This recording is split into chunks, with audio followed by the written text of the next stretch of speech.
everything is going to hell down here in Texas.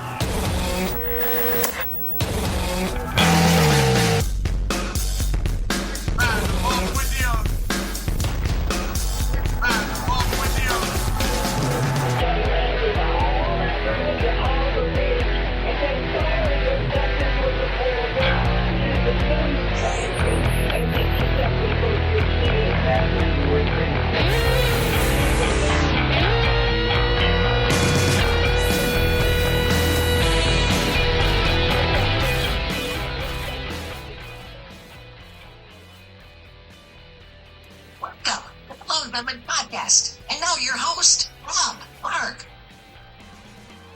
What is up, my dudes and dudettes? This is your boy, Rob Clark. This is the Lone Gunman Podcast. And I know it's been a while. I apologize. I've been feeling a little under the weather the past few weeks. Not COVID related, just a brutal assault on your boy and his breathing capacity. But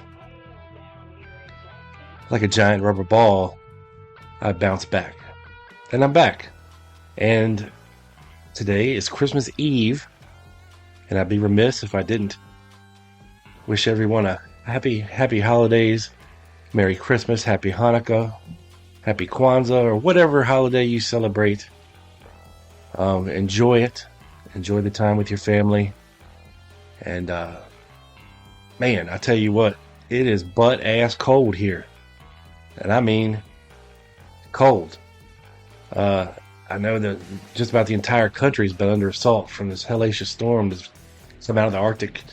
And it's brutal, man. Brutal. So I'm hoping all of you are staying warm and your power grids have stayed up and you're doing just fine. You have heat because it is brutal, folks. But you know what? It's Christmas Eve. I braved the cold. I beat the cold. And I'm here for you today. Now, a lot's happened since last show. We have had a document release. That's right. Thanks, Uncle Joe. And again, I figured it was going to happen. Some people had high expectations about this one, but it's more of the same. Same old song and dance from the CIA. We didn't get them all. Most of the stuff they just released had already been released, somewhat redacted, and some of the stuff we got is a little less redacted or unredacted or still fully redacted. And of course, you know, if you want to know any of the ins and outs and intricacies of these document releases, the best man to follow for the job is Jefferson Morley. And you can follow him on Twitter and stay up to date with all of this stuff. You know, and I thought it was cool that, you know, these guys, Jeff Morley, Bill Simpich, and Larry Snoff, their efforts to sue Joe Biden and our government to release the files, I think is a good thing. It got some press attention, and the squeaky wheel gets the grease, folks. That's what they always say. So keep squeaking, my dudes. And hopefully we'll get those Joe Needy's files. And one thing I never understood, and maybe some of my kind listeners could point me in the right direction. Do the JFK document-related releases, what is up with all of the still classified HSCA interviews and testimony and documents? Is that not part of the JFK Act? I mean, I don't know. Are those documents separate, like the Warren Commission documents? Are they to be released at a later date or something? I don't know. I'm just asking because of all these document releases, and they say, oh, well, you know, we've got everything. We've seen everything. Well, there's still a whole lot of stuff from the HSCA that I have not seen or heard or anything. So maybe somebody can point me in the right direction on that because I just don't know. I think if they're not part of these JFK document releases in the JFK Act, that they should be. All this stuff, the Warren Commission documents, the Church Committee documents, the HSCA documents, all of it needs to be released. Just do it. Do it. All the ARRB documents, just release them all. Release them all. Um, and it's cool. Hey, Tucker Carlson, Fox News anchor, um, has had Jefferson Morley on, and also talking. Apparently, he's got a source that says, "Hey, um, that they've seen the documents and the CIA's behind the assassination." Okay, well, I'd love to see those documents, but I seriously doubt we will, folks. Any documents implicating the agency in any direct way, shape, or form, I'm sure have been summarily destroyed, burnt, buried, whatever euphemism you like to use here is appropriate. I just don't see it. I just don't see it. I'm not going to put much faith in these documents releases. I mean, having Joe Aniti's document releases, what is it, really, what are you going to learn? What else are you going to learn about it? Is he going to say that he was handling Lee Harvey Oswald? I highly doubt it. Highly doubt it. But, I don't want to deprecate these guys' efforts to do what they're doing because I think it's important work. But I just think it probably is not going to lead them where they want to be led. But a boy can always dream, right, folks? Yes. So, that being said, we're going to get into some of these recently released files, since I've had a lot of time on my hands. And I'm not that far in. I am maybe 3,000 documents in, okay, which is out of 14,000. I'm just scratching the surface, but it's very tedious work.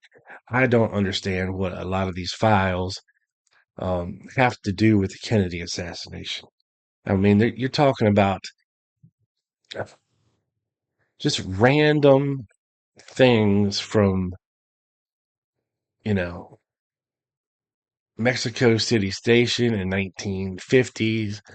Uh, what's going on in Guatemala in 1957. I mean, none of this shit has any bearing whatsoever on the actual Kennedy assassination. A lot of it. And I think this is a clever design by the CIA to discourage folks from going through the files. Because I sit here and I look at page after page after page, and their little blurb of description, and I look at the date that the document was created. I don't even open the document unless it's damn close to 1963 or 1964, unless the description is of interest, um, shall we say. So, and it's just that's the way I've been doing it. Because if you start going through every document and opening it up, and you just be like, oh my god, some Jeff Carlson, is requests $100 for a hotel room. I mean, who cares? Nobody cares. And the sources and methods protection and all of this stuff. Look, if we're still doing stuff now, the way we did things back in the 50s and 60s as part of the CIA, then we're doing something wrong. Because back then it was a very hands-on spy deal. And I mean, it's pretty much common knowledge now. Hey, if you work for the State Department, cover, or if you work in an embassy in a foreign country, chances are you're a CIA agent. And all of our enemies, foreign and domestic, know this. Just like we know what they're doing. It's the same deal. Okay? It's a giant metaphorical handshake. We each know what each other are doing. Okay? It's no secret. Now we don't have U-2 flights, but we got drones. We've got satellites. We've got radar images. We've got, uh, you know, psychic warriors that can see around the world. We've got, boots on the ground. We've got double agents, triple agents, turned agents. You name it. It's very hard to be an in-person spy these days, and get any kind of get close to any kind of thing. Um, you need to have basically you need to run assets. Um, it's not like your E. Howard Hunt super spy or Mission Impossible type shit going on around the world where you're breaking into places pretending to be people, and collecting intelligence yourself. Much of the way things are done now is you are running assets. You are collating data from assets, people in place, turned agents, things of this nature, and it's all about money now.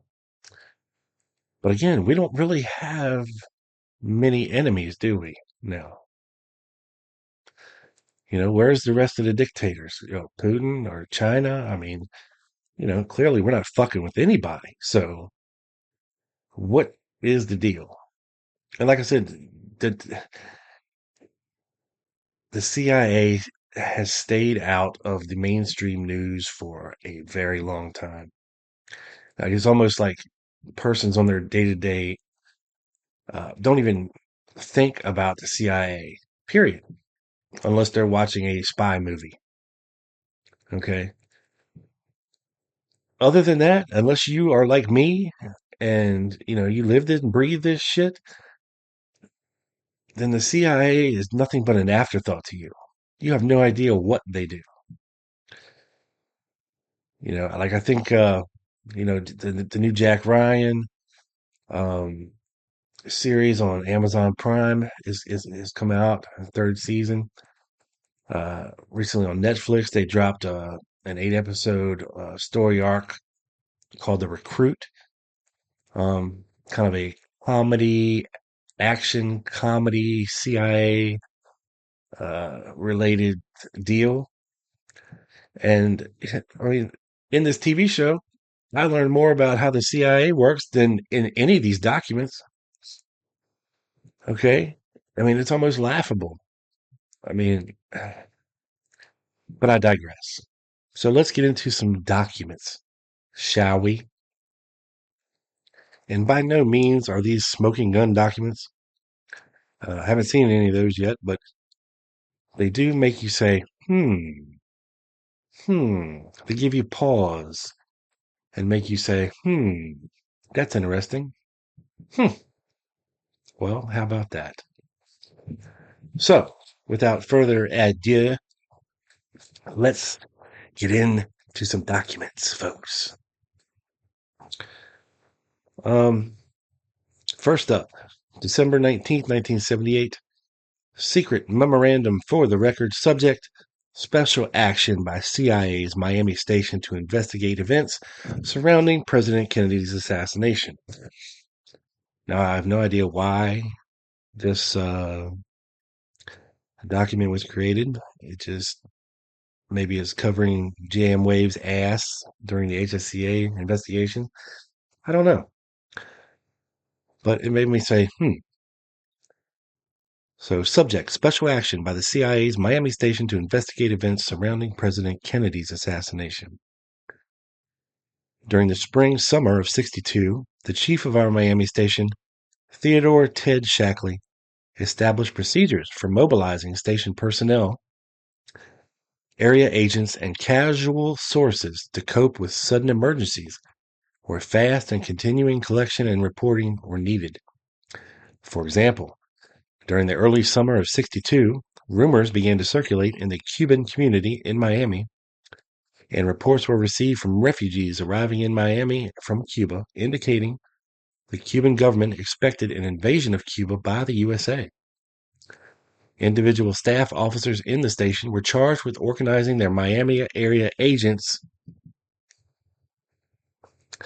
to comb through the Cuban community in Florida for sources who had received such rumors through contacts in Cuba. Our local exile Cuban intelligence service was organized to develop a network of Cuban exile intelligence service, Cuban exile families who could phone into Cuba long distance in relays and try to elicit information on the invasion rumor from Cuban on-island relatives and friends. When the presence of intermediate-range ballistic missiles began to be suspected in Cuba, this same station emergency collection network was set into motion to acquire information, augmenting reports by our on-island agents and from technical collection. Later, the emergency mobilization system was used to help other federal agencies search for armed exile groups violating the Neutrality Act. Okay. So basically, it's saying that they had local contacts who they could get to call their relatives on island in Cuba to collect information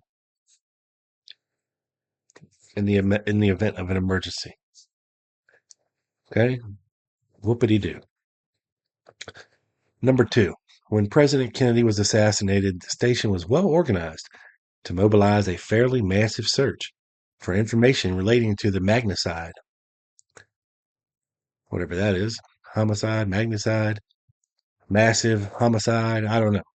I recall being told to get into immediate contact with all my local agents and to direct them in the search for informational leads, which might turn up an exiled Cuban conspiratorial group possibly involved in the assassination, and to seek any other information which might turn up evidence about the murder. All other staff officers in the station were mobilized for this effort. This is to say, all staff officers who had agents and informants. In addition to our local search for information, those of us with agents in Cuba sent SW, OWVL, and WT messages asking questions about possible Cuban government ties to the assassination. I also recall making a trip to Mexico in late November or early December '63, specifically to meet my on-island agent, AMWE-1, for the purpose of debriefing him on information he had heard in Cuban government, diplomatic, and public circles in Cuba about the assassination. 3. My general recollection is that the Miami station search for leads to the president's assassination continued well into '64 and was considered a high priority undertaking ordered by the chief of station, Theodore Shackley. And this memo comes from David Heath, or Donald R. Heath, Jr. He is the IADCAS Soviet Ops X. So, where are all these JM Wave reports about leads in the Kennedy assassination? Because I've seen a lot of JM Wave documents in this latest release, and none of them are directly relating to the Kennedy assassination whatsoever. So I'm not sure about what they're doing here. Like I said, these are just documents that make you go, okay. Alrighty then. Next up, we have a counterintelligence information report dated November 29th, 1990. So this is a fairly new one. Okay. And it is a CIA document. And it basically says country USSR. Subject Marina and Lee Harvey Oswald. Date of information 1981 to 1989. Source is a former KGB officer. Note, this information is based on reporting from sensitive sources. Any further dissemination of this information beyond the original distribution, including use in briefings and studies, or inclusion in computer databases outside the SE division, must first be coordinated with the originating office. Normally, it is not releasable outside the DO or to foreign or domestic liaison services. Action. Background information. Number 1.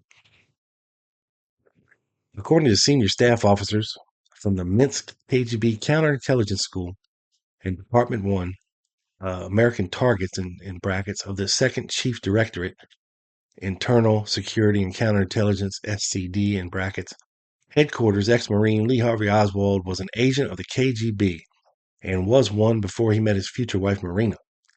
The Minsk UKGB had recruited Marina as a swallow, Soviet female prostitute, for use in sexual entrapment intelligence operations. Marina was directed against Oswald, who fell in love with her when he was living in Minsk. Headquarters comment. It is unclear whether the local or regional UKGB was involved. Although she was interested in Oswald, Marina was more interested in getting away from the USSR and poverty. The UKGB considered her an agent, albeit a reluctant one.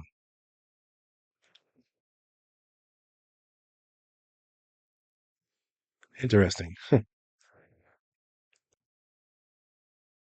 So basically, we have a former KGB officer here, folks, in 1990, stating that Oswald was an agent of the KGB and was one before he met his future wife Marina, who was in fact a swallow, a Soviet female prostitute for use in sexual entrapment operations.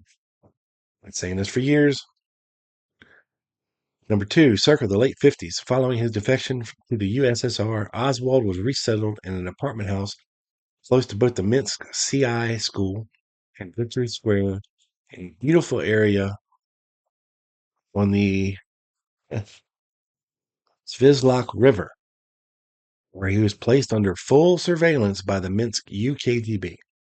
The Second Department, Foreign Counterintelligence of the UKGB, considered Oswald an agent because he provided them with information on his past. Source comment, it was common practice in a UKGB to claim a foreigner living in its region as an agent. A regional UKGB would forward the subject's physical description, age, and any other information it gathered to KGB headquarters, claiming the subject was a foreign agent. Such regionally claimed agents were not agents in the classic sense, rather they were an attempt by the regional UKGB to gain prestige. Okay, so that's a little clarification. That it was just a localized UKGB CI school or whatever you want to call it, Foreign Counterintelligence Department, claiming Oswald as an agent, and he might not have really been. So there's your disclaimer. Circa 1981, Colonel Yershak, then an instructor at the Minsk CI school, stated that he had been involved in the Oswald case when he was with the Minsk UKGB. The Minsk UKGB kept numerous files on Oswald which contained agent, surveillance, and monitoring reports, as well as other information. Headquarters comment. When source questioned the KGB's rationale for running Oswald, ex-Marine,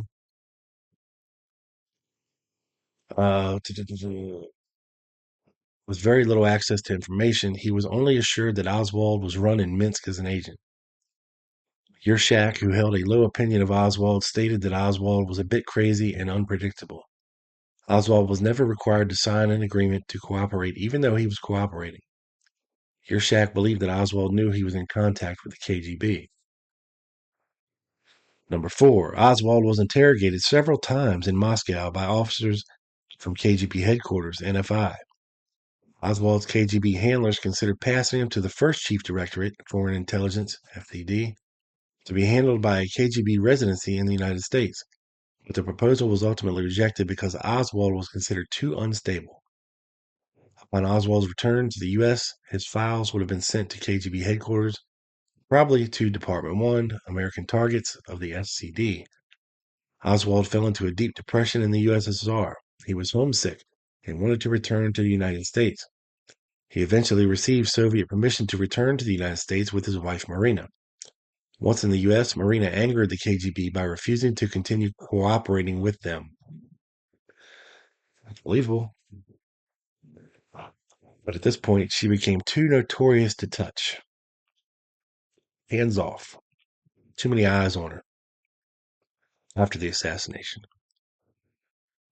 Number 6, headquarters comment. At least 6 KGB officers and former UKGB staff officers told sources about the Oswald case. Their stories were inconsistent. Each of these officers told source that the KGB did not handle Oswald after his redefection to the U.S. and had no further contact with him. They also said that the KGB never tasked Oswald to do anything, and certainly never tasked him to kill President Kennedy. Source comment. The rumors in the West suggesting that the KGB was involved in Kennedy's assassination were absurd. The KGB would never risk the scandal of assassinating a major world leader. Period. Headquarters comment. This report will be forwarded via separate message to the FBI. All portions carry classification and controls of overall document. Originator, SEISGP, Shirley Powers. And it's distributed to just about every division in the CIA. Please do not include Intel affiliation on 201T card or index records. And there's a stern warning. Intelligence sources or methods involved do not for dissemination outside of CIA. Secret, no foreign, no contract, or con. Whatever all that means. I don't know. But it's interesting that, we have a former KGB agent in 1990 from a source telling us about Oswald and Marina's activities in Russia, and that they were debriefed by the KGB, questioned by the KGB, surveilled by the KGB, kept an eye on by the KGB, and cooperated with the KGB. And, Marina's a swallow. Imagine that. I don't know. I think we all knew that, though.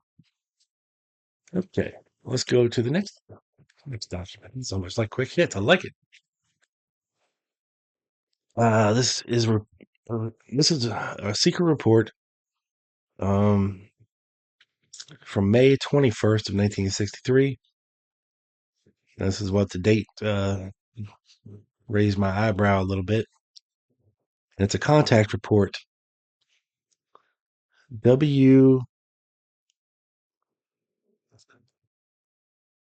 don't know if this is a cryptonym for him or not. W. Bricky, George de Mornshield. W. Rennie, W. Rennie 1 telephoned on a sterile line at approximately 16:30 hours to pass the following information. 2. Mr. de Mornshield dropped into the WU Saline offices this afternoon. He said that M. Clement Joseph Charles has returned to Haiti and is being seriously considered as the next president. Subject said that M. Charles is receiving considerable support and, in subject's opinion, would make an excellent president of Haiti as soon as Duvalier can be gotten out. 3. De Mornshield said that he had obtained some Texas financial backing and that he has visited interested people in Washington regarding M. Charles's candidacy. He did not identify these contacts to W. Rennie 1. And this comes from C. Frank Stone III, Chief, DOCOEO.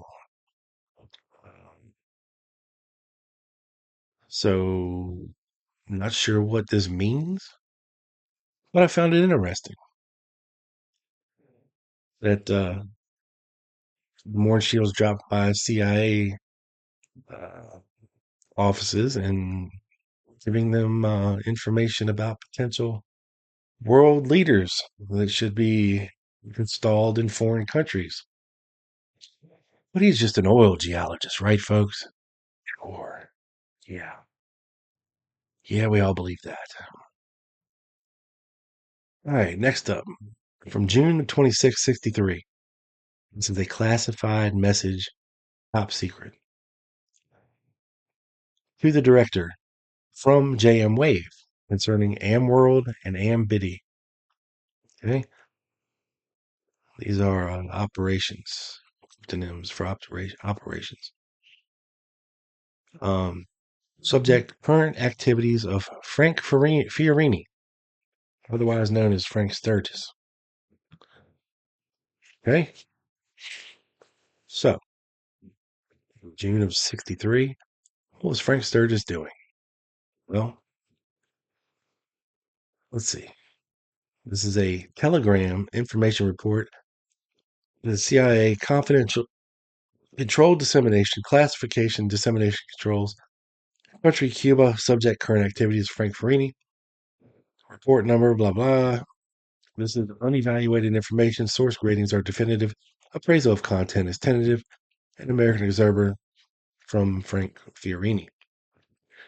Number 1, on June 23rd, 63, Frank Fiorini said that he had met with Manuel Ardeme on June 22nd, and that as a result, Fiorini would be leaving for Dallas, Texas to inspect airplanes and other equipment available there which might be purchased for Ardeme. 2, Fiorini also said that within the next 2 weeks, he would be involved in an airstrike against Cuba. He said that the strike would originate outside the United States and that it was not connected with his proposed activities in Dallas. Now, the reason this report raised my hackles a little bit is the work of Larry Hancock and David Boylan concerning the Redbird Airport information, and that these Cubans and Americans had been by there looking to buy an airplane, and quite possibly did. So this could be a peek inside the window at who one of them may have been. Mr. Frank Sturgis, folks. Interesting. Very interesting.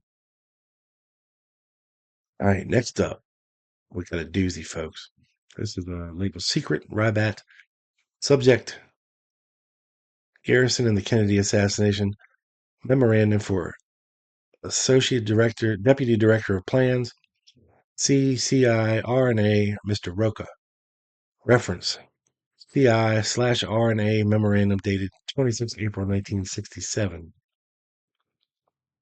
Number 1, in response to reference memorandum WH Cuban operations, the group has endeavored to provide all available information on individuals and organizations requested in paragraphs 5, 6, and 7 of reference. Attachment 1 contains background information and biographic data on individuals obtained from WHCOG, Covert Operations Group, and JMWave files. Attachment 2 summarizes the background information and agency association with the organizations listed in paragraph 5 of reference. WHCOG will continue to review all material that may contain information pertinent to this subject and will forward such information to CI RNA on a priority basis. From Earl J. Williamson, ACWH, Covert Operations Group, COG. So here we go. This is his report.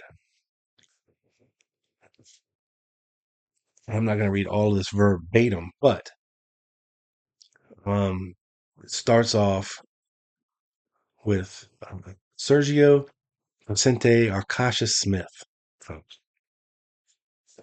Number 1, traces on Arcasha do not reflect the date he first arrived in the U.S. However, he became a Fronte Revolucionario Democrático delegate in New Orleans prior to the Bay of Pigs invasion and continued in that position until the FRD ceased to function.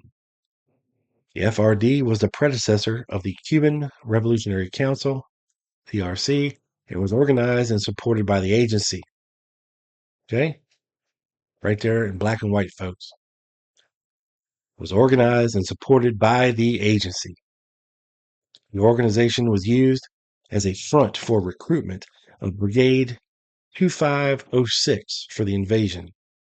During this period, Arcasha reported to the FRD headquarters in Miami through a post office box in Coral Gables, Florida, and reportedly maintained extensive relations with the New Orleans FBI and immigration offices. Two of his regular FBI contacts are, get ready for this, folks, were a Mr. Debris and the now deceased Guy Bannister. This is coming straight from the CIA people. Covert Operations Group. Okay? It doesn't get any more plain than that. Arcacha was also one of the promoters of the Friends of Democratic Cuba, which was incorporated in New Orleans on the 6th of January, 1961. This organization was ostensibly created by several New Orleans business and political figures, including the now deceased former FBI agent Guy Bannister, to collect money to aid Cubans in their fight against communism. According to the Articles of Incorporation, these donations would also be used to support the FRD, and the funds were to be channeled through Arcacha, less a percentage to be retained by the FBC. An investigation conducted by a reliable Miami station asset concluded that the FDC was organized strictly for the personal gain of the promoters with the approval and collaboration of Arcacha. The investigation provided no evidence that any individual donations were ever solicited or received, and recommended that the funds of the Stevedores Union and the books of the New Orleans Exporters Company be investigated for evidence of personal gain and possible evidence of federal tax evasion, since both the president of the New Orleans Exporters Company, Gerald Tujang, are you shitting me? And the chief of New Orleans Stevedores Union, Alfred Chittenden, were officials in the FDC.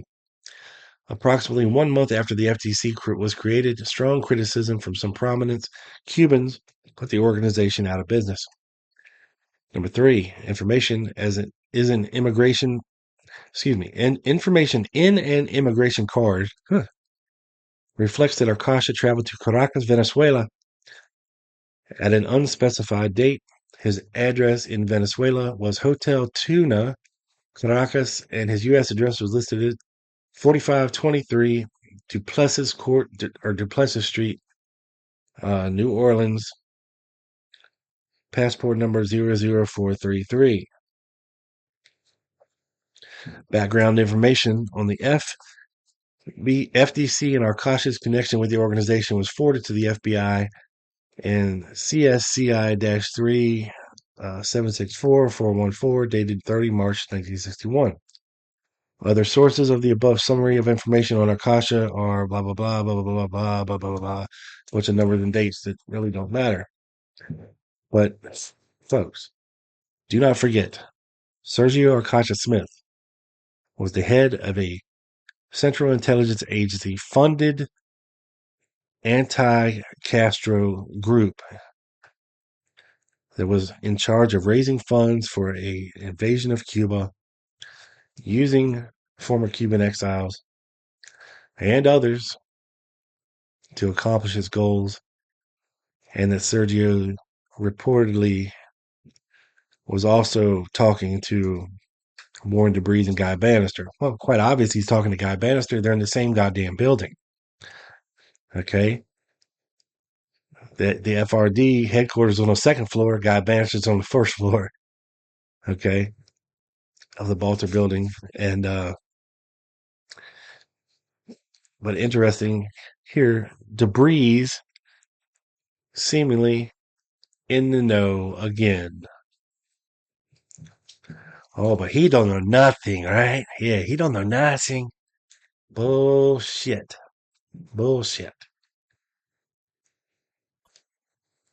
Next up, Carlos Bernier. And I'm sure you've heard a lot of these people, folks. I'm not, this is Carlos Bernier is a brother of Juan Philippe Bernier Esposito, a former member of Brigade 2506 who was captured during the invasion. The personal history statement in Juan Bernier's 201 file states his brother Carlos, a lawyer in Cuba, was 26-year-old at the time of Juan's recruitment in 1960. Juan's recruitment into what? The CIA? Next up, Ed Butler. Old Ed Butler.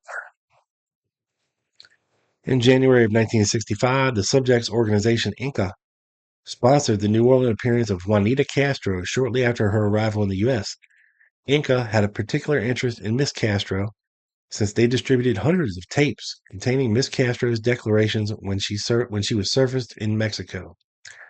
A JM Wave asset, who was Miss Castro's business manager, handled the planning and arrangements for the New Orleans visit with Inca officials. The only subsequent contact between JM Wave asset and Edward Butler occurred when Butler was recently in Miami promoting the Inca film on Castro Hitler in Havana. See attachment 3 for a summary of the Inca organization. We'll get there, folks. Promise. Next up, Emilio Santana. Info, date of birth, September 7, 1935, in Cardenas, Matenanes, Cuba. Ooh. Number 1, subject is probably identifiable with Emilio Santana Galindo, who was recruited by JM Wave in December of 1960, as a guide for an infiltration team into Cuba.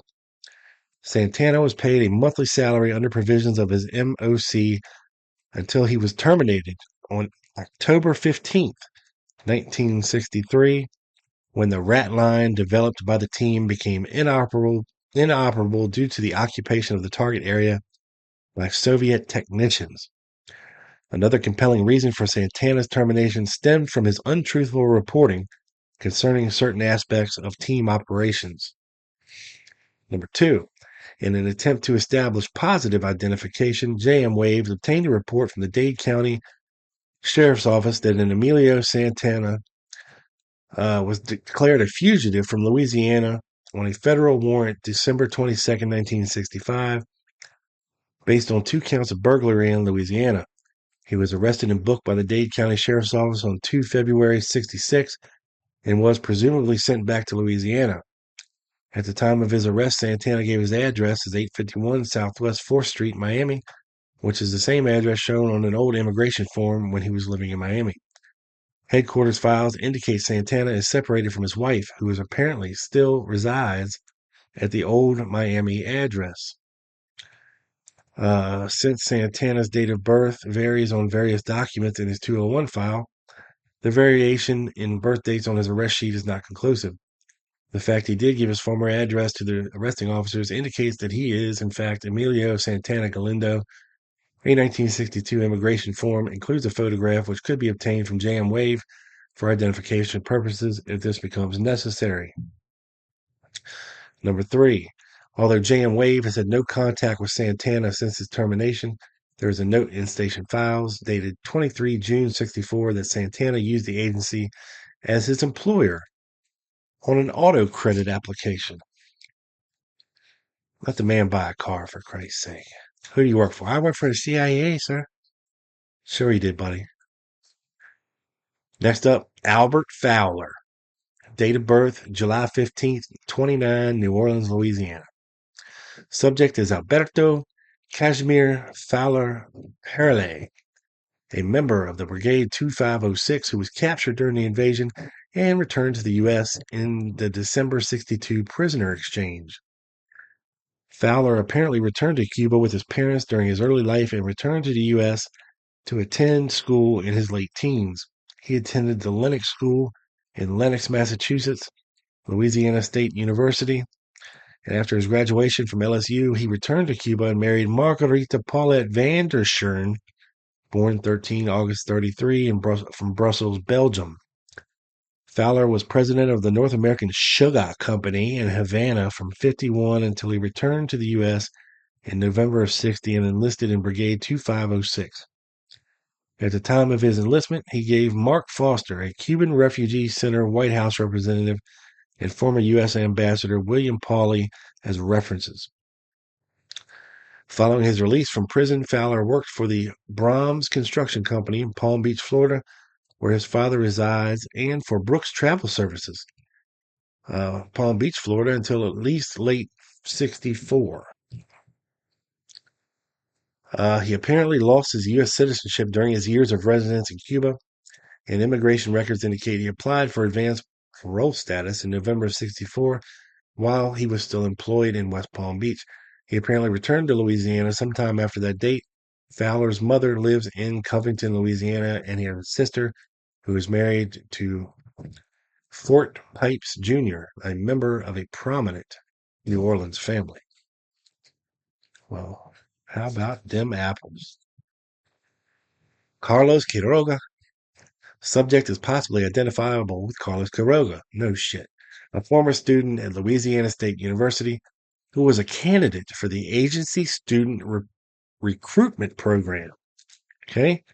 So we all know the CIA loves to go in and tap the best and the brightest from America's top universities to be possible employees, agents, assets. And Carlos Quiroga was one of them. This involved recruitment of Cuban students in the U.S. who would return to Cuba as agents in place. JM Wave traces reflect an individual of the same name was an electrical engineer residing at 3134 Derby Place, New Orleans, in December of 64. Subject reportedly had homosexual tendencies, low morals, and until the middle of 61 was an ardent Castro supporter and made anti-U.S. statements. There is no indication that Carlos Quiroga was ever employed by the agency in any capacity. But that don't mean he wasn't snitching to the FBI. You know what I'm saying? Next up, Julian Buenedo. Born February 16th, 40, Havana, Cuba. Subject is apparently identifiable Julian Buenedo Castellanos, who arrived in the U.S. on 10 November 60 and enlisted in the Brigade 2506, baby. He was a civilian pilot in Cuba and served on the invasion craft Barbara J.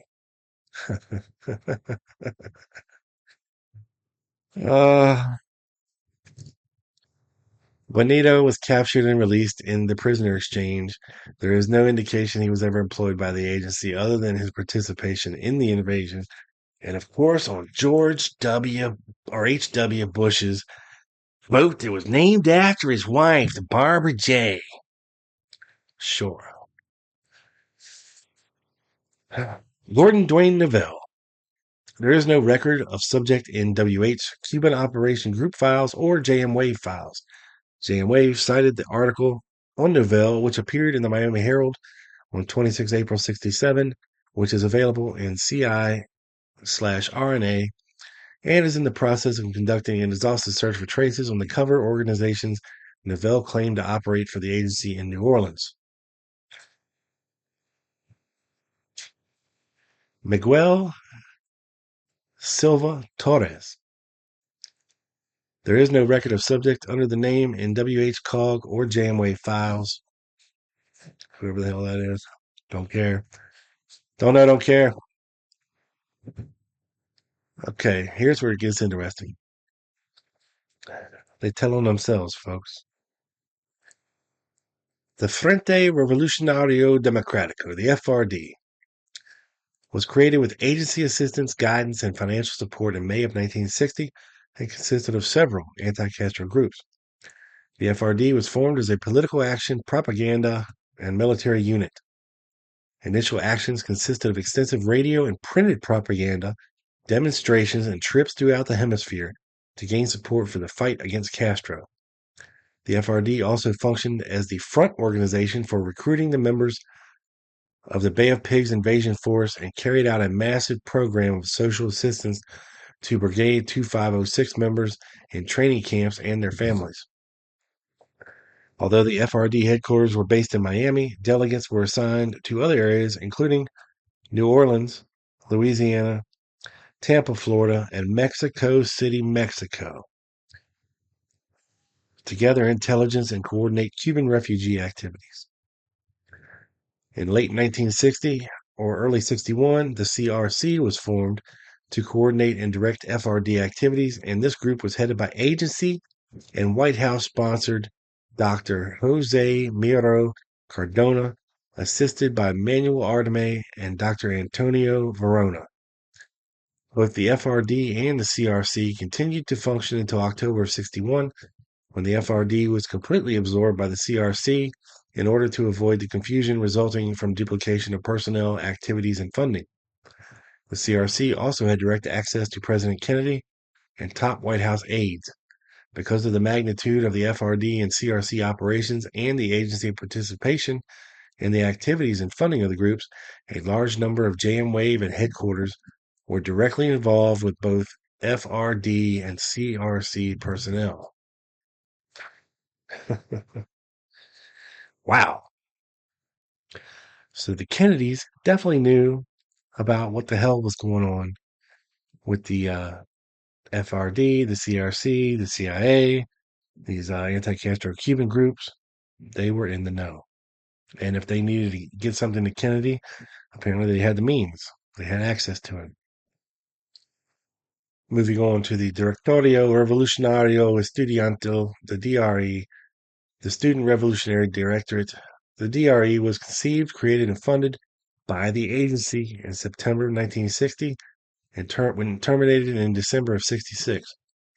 It was an outgrowth of the activist student group in Cuba, which fought against Batista and later against Castro.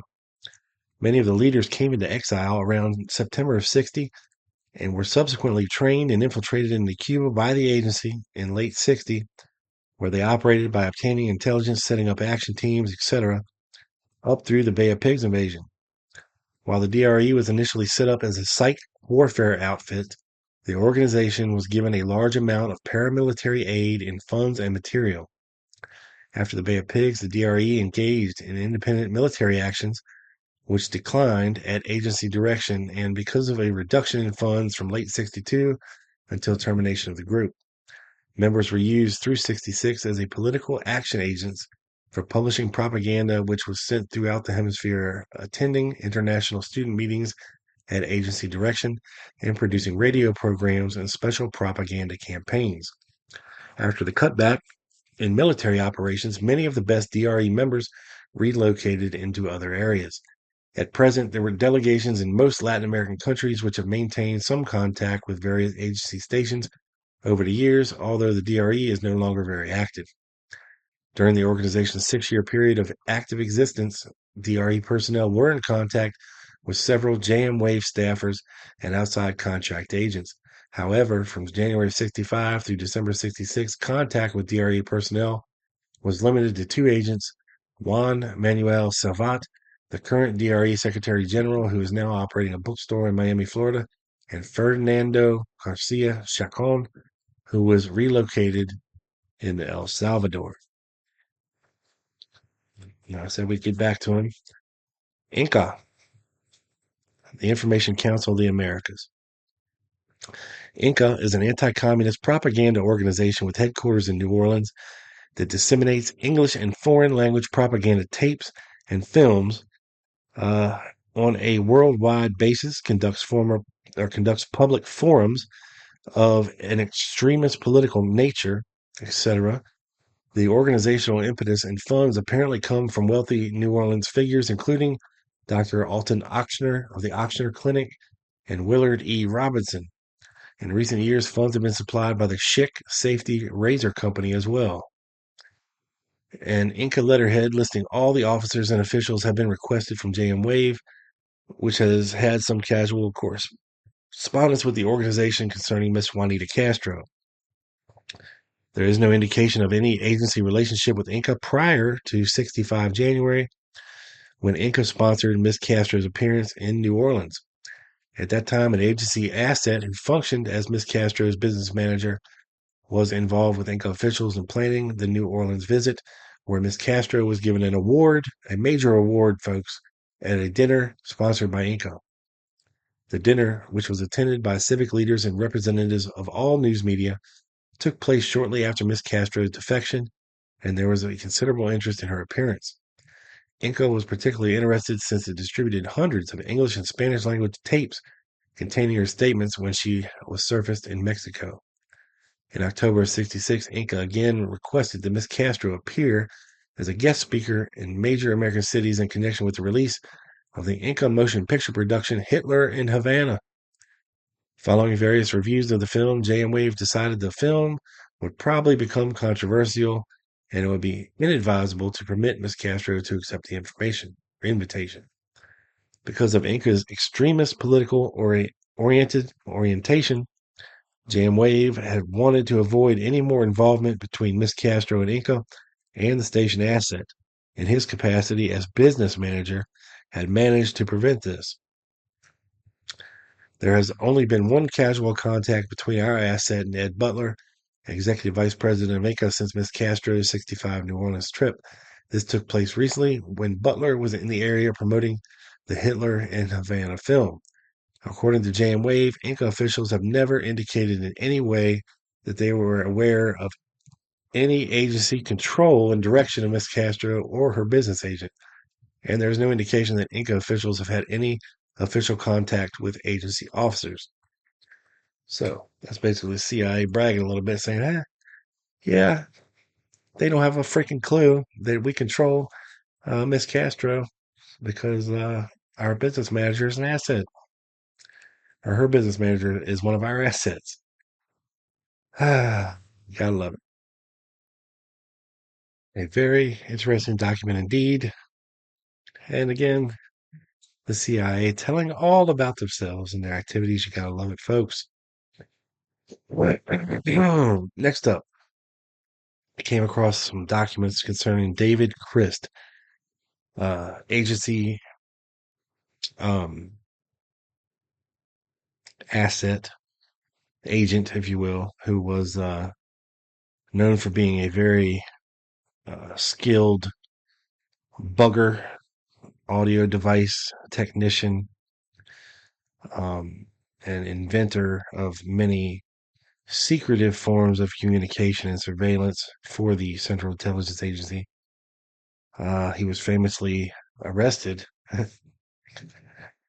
in Cuba and put in a Cuban prison with Santo Traficante and Lauren Hall, John Martino. You know, you've heard a lot of these names before. And of course, some people have implicated him in the assassinations as well. David Crist as being some kind of, I think, French foreign agent, uh, double agent type person. But when he was arrested in Cuba, the agency had to scramble a little bit um, and come up with some kind of reason to tell his wife that he wouldn't be coming home anytime soon. Uh, so you can imagine the delicate handling of a situation like this when this woman has no idea that her husband works for the CIA and is doing highly questionable, illegal type surveillance shit in foreign countries. You know, I'm not sure exactly where she thought he worked or what he did. Um, and unfortunately, this document is very faded, and I don't want to seem and sound like a half a retard trying to read this. Um,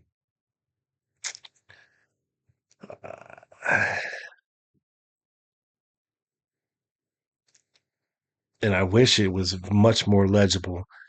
But the basic gist of this is a 3-page document dated August 14th, 1961. Subject: Mrs. Crist's knowledge of the Cuban operation.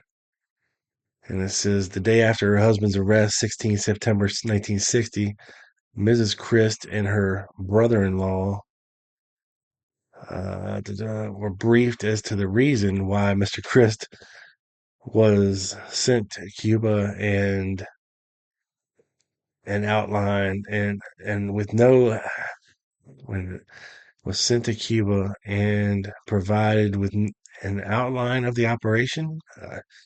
Mrs. Crist had very little knowledge of the functions or activities performed by her husband and was not aware of his experience in the audio surveillance field. Therefore, Something as cover, security, and audio surveillance was relatively new to her. Mrs. Crist was advised that her husband was chief of the audio operations, uh, something, and that this branch,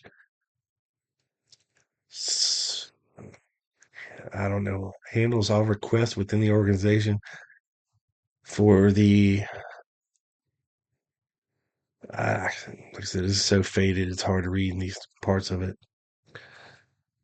Um, Basically, they say Mrs. Crist was given as much information as possible about Mr. Crist's cover story.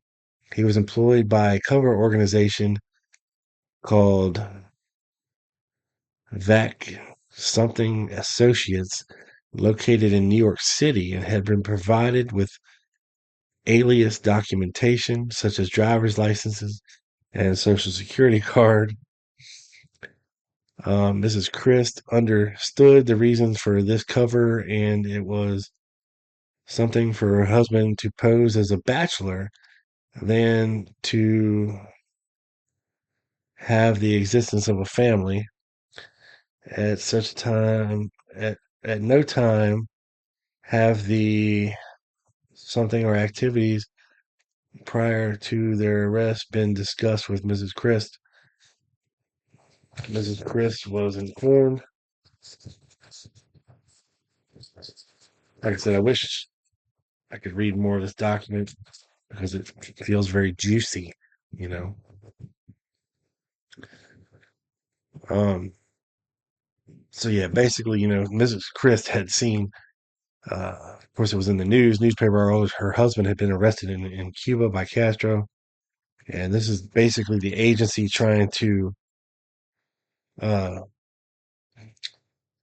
soften the blow a little bit, so to speak, and give her shed a little light on what her husband was doing down there. She was told that the American attorney offered to exchange medical supplies for the freedom of the three technicians, and that the offer was never acted upon by the Cubans. She also knows that we have tried several other unsuccessful operations, but she is unaware of any details of these attempts. Mrs. Crist is not aware of the operation now in progress, which contemplates utilizing something and something. Mrs. Crist occasionally questioned us to that action was underway to indicate that technicians in any exchange. She also had nervous ideas as to how this should be carried out, yet she could only be told that the negotiations were being closely monitored and that there would be no interference on behalf of her husband unless the political climate was favorable. Mrs. Crist has been verbally advised of the contents of the something we have exchanged with the technicians and knows that the something have been to visit them. She knows that over 100 pesos was left by Mr. Calamar with the Swiss, and that this amount is being supplemented through something. She also, I don't know, the operational details which have been discussed with General Taylor, but met with Mrs. Crist, are of such a nature that little damage would be done if they were inadvertently revealed to Mrs. Crist. The main points which should not be discussed with her are the name of the Washington attorney handling the case. Number two, details of proposed or future operations designed to effect the release of the men. So they're intentionally keeping her in the dark about some things, but trying to let her know about other things. And then you come across something like this, which is basically a CIA report um, coming out of JM Wave concerning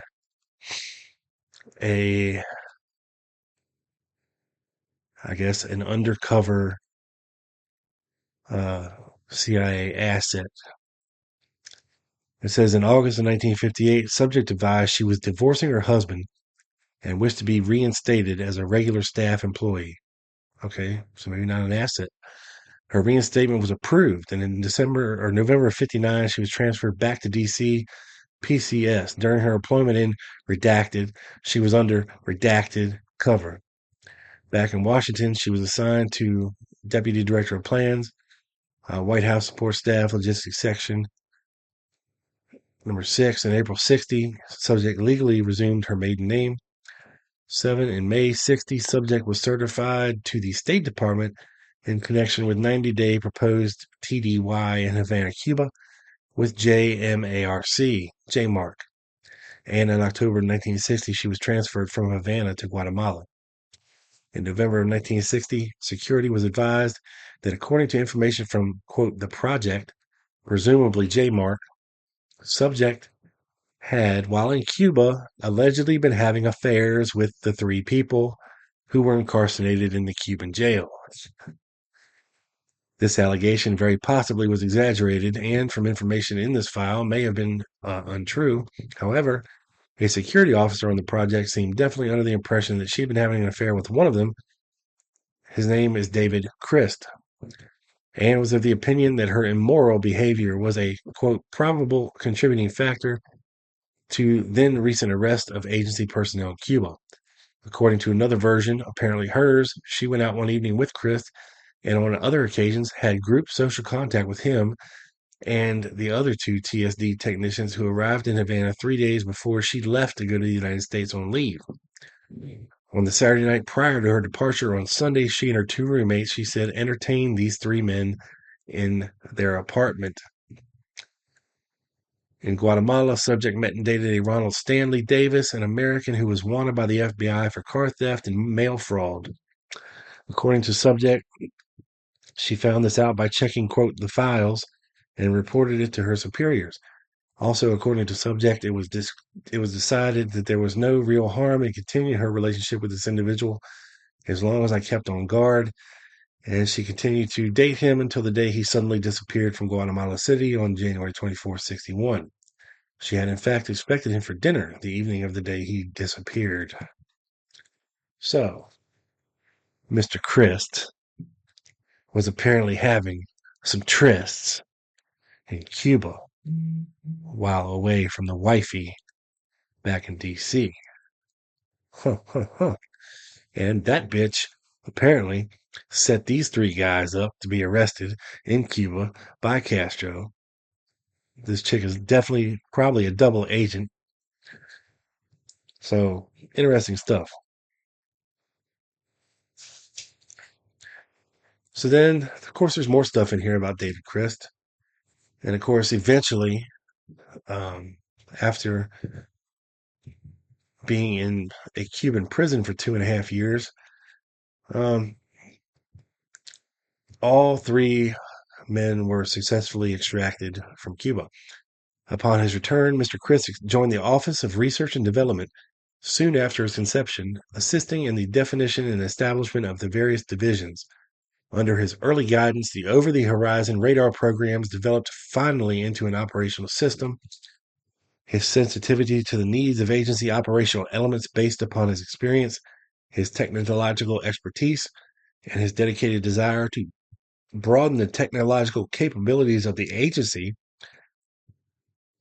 precipitated his development of a major coordinated program of accelerated research and development to provide the clandestine services with a number of new audio surveillance techniques, of which the laser probe is an example, and his conception and direction of the microtechnology R&D program. Within this program, the success of the micro-power transistor led to the award of medals of merit to 2 scientists under his supervision. Other progeny of the microtechnology concept are 3 novel intelligence gathering systems to function in the air, in space, and in sea environments, one of which is approaching operational status. Mr. Crist has also been responsible for pioneering efforts in the area of audio surveillance countermeasures, first proposing the application of computers to the problem. Mr. Crist's imaginative leadership and inspiration to those working with him, his broad scope of interest, his resourcefulness, and philosophical devotion to the cause of the agency and the United States have provided this agency with an individual whose unique efforts and accomplishments over his 20 years of service are worthy of this recognition.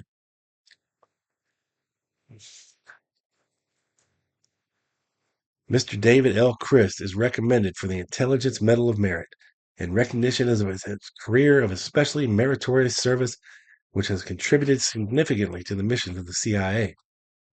Mr. Crist joined the CIA in November of 1950 as the first research and development electronics engineer in what was evolved as TSD.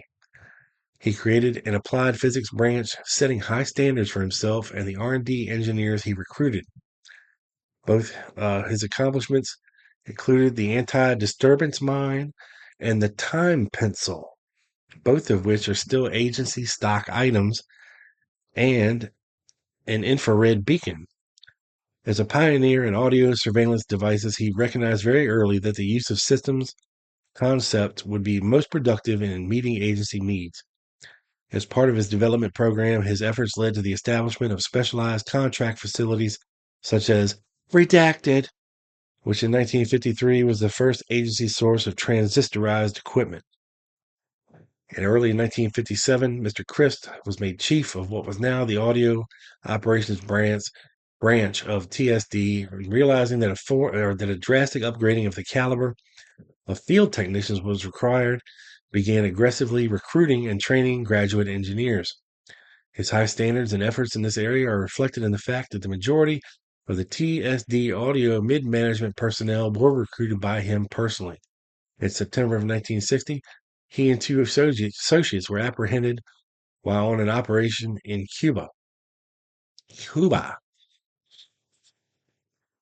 And this, after 20 years of service from 1950 to 1970, David Lamar Crist is recommended for the Honor or Merit Award from the CIA, the Intelligence Medal of Merit, folks. He was chief of the Applied Physics Division, Office of Research and Development, direct efforts of 10 professional research and development scientists, and numerous contributions to surveillance techniques and microtechnology and computerization for the agency. David Crist, I guess, redeemed himself in the eyes of the Central Intelligence Agency.